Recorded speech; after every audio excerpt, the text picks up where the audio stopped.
We Work India presents CNBC-TV18 The Titans.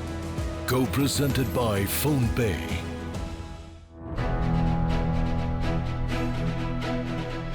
Every growth story has its headline numbers: market highs, fundraising cycles, consumer demand, and global expansion. But behind those numbers are leaders making the decisions that shape what comes next. That is what the Titans is about: bringing together leaders, building businesses, deploying capital, driving innovation, and shaping India's next phase of growth. Let me start with you, Khasab. You know, this evening we're celebrating endurance. We're celebrating the spirit of resilience. You know, you've been playing the sarod, you've been performing, and you were even younger than Zohan and Abir when you actually started performing. I want to understand from you, Khasab, share with everyone who's watching us here tonight and those who are watching us on TV and online, what do you think is the X factor? What does it take to build a timeless legacy? I think it's very, very important to have blessings of your guru and all the senior people. The credit goes of Abir and Zohan today. The credit goes to their parents, Ayan Ali Bangash and Nima Sharma. Aman, the mic is yours. As you go through your own journey, and now you see Zohan and Abir's journey, how different is it? Well, being Zohan and Abhi's elder brother feels very nice. But anyway, they're my friends, they're my colleagues, and it's a beautiful experience sharing. I mean, you met us, Ayan and me, way back, Shireen, when we had started off as young people. And to be sharing the stage with my brother and his kids and my father, it's a pleasure and it's a very happy moment. So yeah, so we have fun together on stage. It truly is a special moment. Let me ask you. You managed to skip school today to be here this evening, Yes. and do you enjoy being on stage performing? Yeah, yes, I enjoy it. Like, it's an amazing experience to be on stage and perform with my family, and I hope that this continues in the future. This continues in the future. Who's more strict? Is Kansa more strict? Is your dad more strict? It has to be my dad because Dadava he lets us do anything, but Abbas I'd say a bit more firm when it comes to teaching us. He's a bit more firm. So you're the disciplinarian in this relationship. Well, he's not getting ice cream tonight. No, but you know, the thing is that none of this was planned. I think when COVID had happened, the silver lining was that I was home. I was not traveling, so I was able to put in all that time. And then, you know, they showed good results. But, you know, you're a student till the last year you walk this planet. So they have to keep practicing if this is what they want to pursue. And it's a long journey. I tell them, you know, to have humility and to keep working very hard. And you see, the sense of responsibility cannot be inculcated. I can teach them, but that has to come from within. So they need blessings and good wishes. Okay, I do. I will come to the mother as well. Nima, thank you so much for being here. You know, as you see them all up on stage, what is it that you go through? What do you experience? I think it's a mix of excitement and just a lot of gratitude for the love that I feel as a mother going towards Abir and Zohan. As a parent, that's what you want. You just want blessings and love and goodness. And I feel a lot of that here. So thank you very much. I would like to thank all of you for all the love. Thank you. Kasa, before we let you go, you know, what is it that you would like to say to young musicians? What is it that you would like to say to young professionals who are entering the workforce today? What would your message be to people on what it takes to run a marathon just as you have? I remember my father, my guru, Ustad Hafiz Ali Khan Sahab. We belong to Gwalior, as you know. He often said, Bardasht aur sabr hi ibadat hai. The world has become so intolerant. So children have become so intolerant. So this is Bardasht aur sabr ibadat hai. If you can be tolerant, if you can be patient, perhaps you can achieve your goal of life. What a wonderful message to start the evening and its conversations. Bardasht, sabr, patience and tolerance are the key to actually building resilience, building endurance, and to building whatever high achieving career you choose. Moving on, the next phase of India's growth story will be shaped as much by the flow of capital as by the ideas it chooses to back. So, what does this next investment cycle look like? Which sectors will attract long term conviction? And how are investors navigating a more disciplined and globally connected capital environment? To lead this conversation, please welcome Prashant Nair from CNBC TV18, and joining him for the discussion, please put your hands together for Rishabh Mariwala, founder and managing partner, Sharp Ventures, Manish Kejriwal, founder and managing partner, Kedara Capital, and Gopal Jain, co-founder and managing partner, Gaja Capital. And we also have Krishna Ramachandran, managing partner and COO, TVS Capital Funds. The musical performance was uplifting. It was up and up, and it was bright, and it was lively. Markets, though, have been a bit, what should I say? I mean, the notes have been sort of dark and a little unsettling. Manish, I want to start with you. Is the music slowing down? It shouldn't matter to us to a certain extent, right? Because we play what I would call is the long game. Not better, not worse, just different. Our lives are relatively simple. We make 3 or 4 investments, maybe 5, 6, at least on the private equity side where we function, both control and non-control. And it is patient long-term capital. Last year we had buoyancy, right? There was madness in the markets. The public markets were on fire. Sponsor-to-sponsor sales were going up. Strategics were looking at acquisitions. But I'm saying that was last year. This year, it's not a time for the faint-hearted. The public markets have corrected, intensively so. The private markets will get there, but the mood is getting pessimistic. I think all of us, from a deployment perspective, would want this pessimism to remain. So this year, we will probably have a ratio where we'll deploy more money than take out. But at the end of the day, it's a cycle. It's yings and yangs in life. And you have a 10-year window, not a 10-day or a 10-hour window. Absolutely. Gopal, you want to comment? Is foreign capital a little nervous at this point? 10 years ago, if you wanted to raise a private fund, you only had foreign money. Yeah. But what's changed about India is India has become a large economy. Yeah. Private equity works in large economies. In large economies, private equity works with both domestic capital and foreign capital. You know, when we started, nearly 100% of our external capital used to come from foreign investors. And now there is so much domestic capital. So it depends on who you're talking to. But I would say that if there is, for new time managers, I think it's much easier to raise capital. But in general, I would say there's still a lot of appetite for India, for the Indian story. And there is a growing appetite because India is a savings factory of the world. We are 4% of global GDP. We are 7% of global savings. There isn't enough global Indian savings that is making its way into alternatives. That is changing. And as that changes, this is going to inflate the alternative sector and make it possible for people to raise larger and larger amounts of capital. Krishna, you want to comment on at TVS, what's happening? Just give us an overview of what's been happening at TVS. Yeah, we are now in our 4th fund. And interestingly, we've always been a rupee fund. We raise money in India, invested in India. In the 4th fund, I think one of the things that we're seeing is also we are institutionalizing our fund. You know, this was started by Gopal, and now you see more people coming in. So you see families also putting an institutional setup in family offices, structures and formats in place. And you will see in the market in the next 20 years, significant money is going to move in.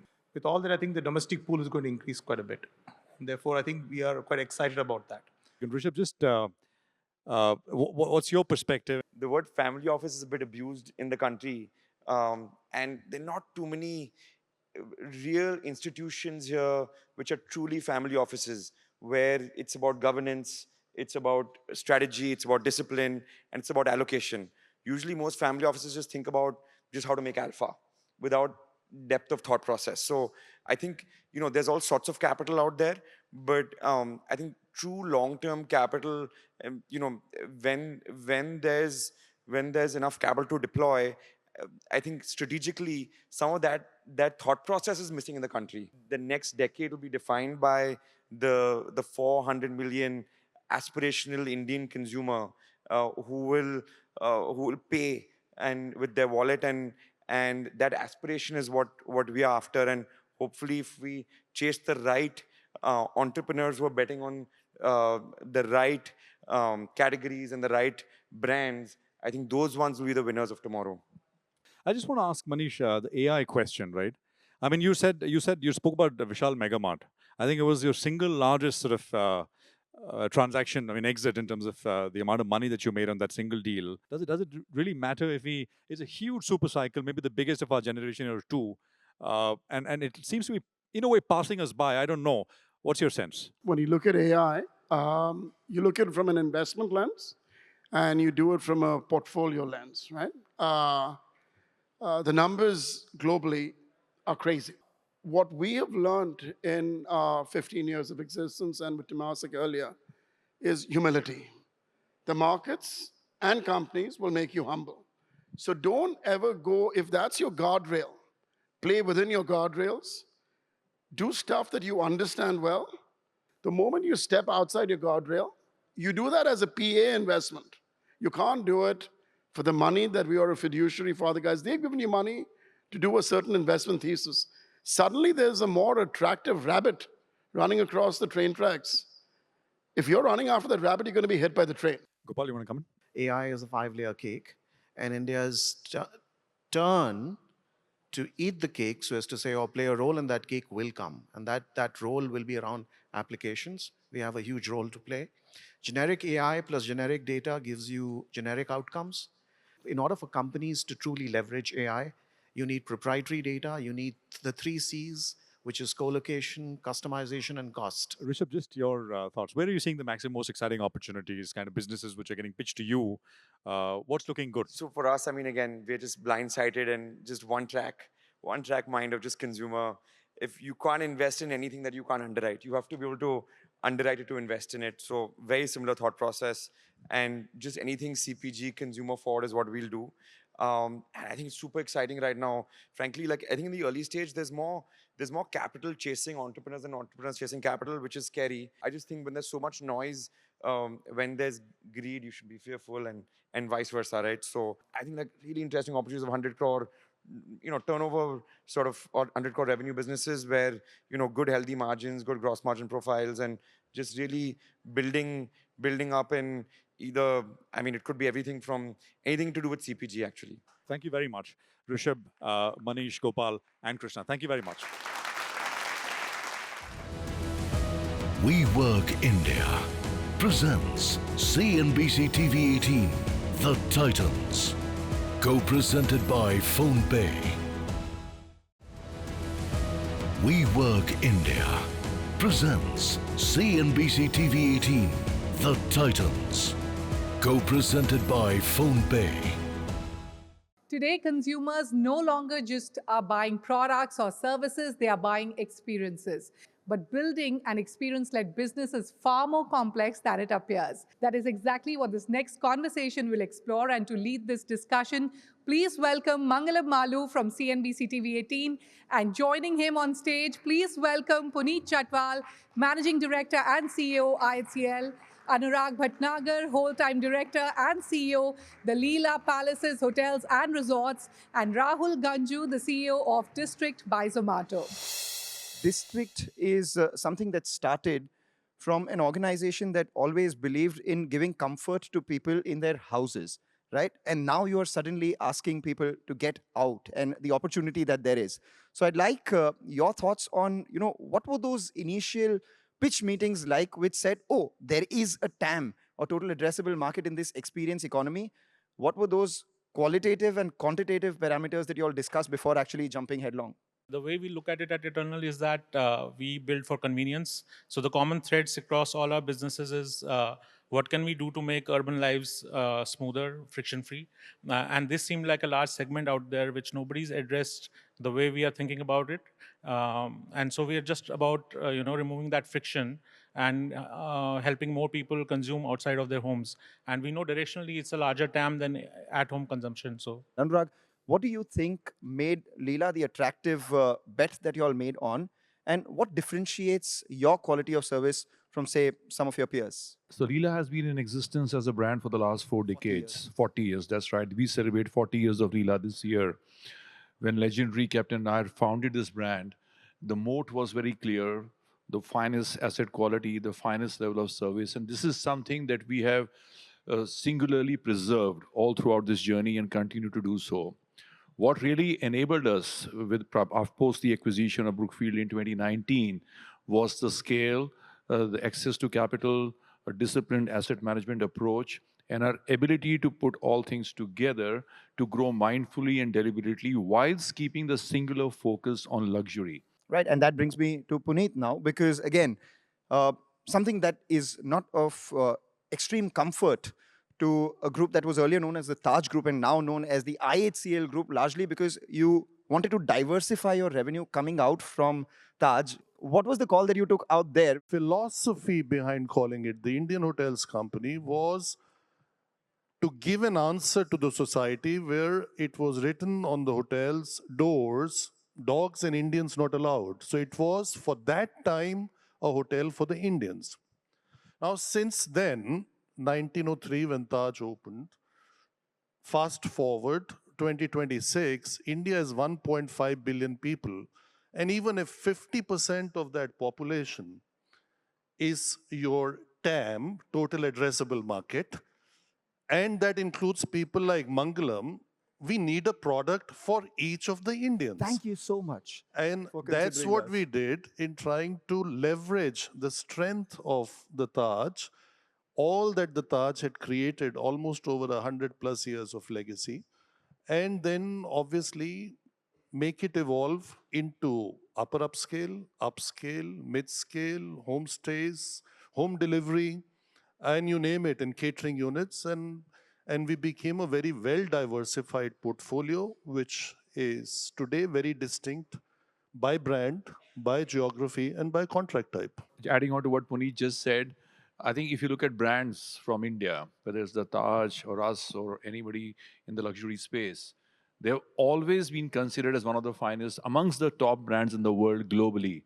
If you look at the voice of the customer and the customer love in terms of extremely well accredited and well-known publications and Reader's Choice Awards and the gold list everywhere, you will always find a brand from India appearing in the top 3 or top 5, if not in the top first 2 positions. Wonderful. Rahul, I have to ask you, the emerging economy around experiences, have you all put a number to how big this market could be, the rate at which it is growing, and the opportunities where the next $1 billion of revenue come? Almost every prediction that we make about numbers, every report gets it wrong. So we don't want to hazard a Gets it wrong on the downside. Gets it wrong in terms of how big the market and how quickly it'll get there. So without hazarding a guess on what that number is, that we know that there are behavioral shifts driving this consumption, right? So today it's not, I think the value system and the trade-off that the next generation is making about how they want to spend their time is different from ours. And we see it play out, every day in the data that we see. So moving from products to experiences, living in the moment, not really bothered about how life will be 5 years, 10 years from now. But, if you have money to spend, go get that experience. This is all about the experience economy, emerging headroom for growth and challenges, and a lot of leg pulling between the legends as well. Moving on, India's GCC story has evolved far beyond scale and cost efficiency. Today, global companies are building capabilities in India across innovation, AI, cybersecurity, advanced manufacturing, and strategic decision-making. India is no longer just supporting global enterprises, it is helping shape them. That is the focus of our final discussion this evening. To lead the conversation, please welcome Reema Tendulkar from CNBC TV18, and joining her on stage, please give a huge round of applause for Anand Bhushan Sen Gobain, GCC leader. And we also have Arindam Sen, partner and GCC sector leader, TMT EY India. Anand, let me begin with you, right? On AI and the latest in AI. And the latest is that both OpenAI and Anthropic have launched an enterprise services company. What is the defensible moat of GCCs today? AI will transform us, all of us in IT industry, but more than that, it will transform our business. If I'll put this like in such a way that AI for IT services and AI for business. These two are two different aspects, and those two aspects where GCC's plays are, because we are not only doing IT, we are also touching the business at this point in time. So it's not only about the IT and technology, it's also about business process. I see there is a loss of productivity gain that is going to happen. And I was growing up in industry, it was faster, better, cheaper, and you can get only two. With this AI, you can get faster, better, and economical, all three. And that's a possibility that AI is going to bring. And all this Anthropic and OpenAI, it's going to aid that. So this is how I see this is going to happen. Anindam, we speak to so many Indian IT companies, and quarter after quarter for the last many, we've been asking them the risk of AI. And they keep saying, we have the contextual knowledge, and that is our moat. But do you think with what we're seeing today with Anthropic and OpenAI, the fact that they're getting consultants like McKinsey on board, the McKinsey strategize, and agentic AI will execute on the work? So that contextual knowledge, which was seen as a moat for GCCs, and which Anand is talking about, is that defensible? When we look at the impact of AI on GCCs itself, there are a couple of things you need to consider. One of them being the maturity of the enterprise as well as the GCC that is in question here. And secondly, what is it that the GCC does?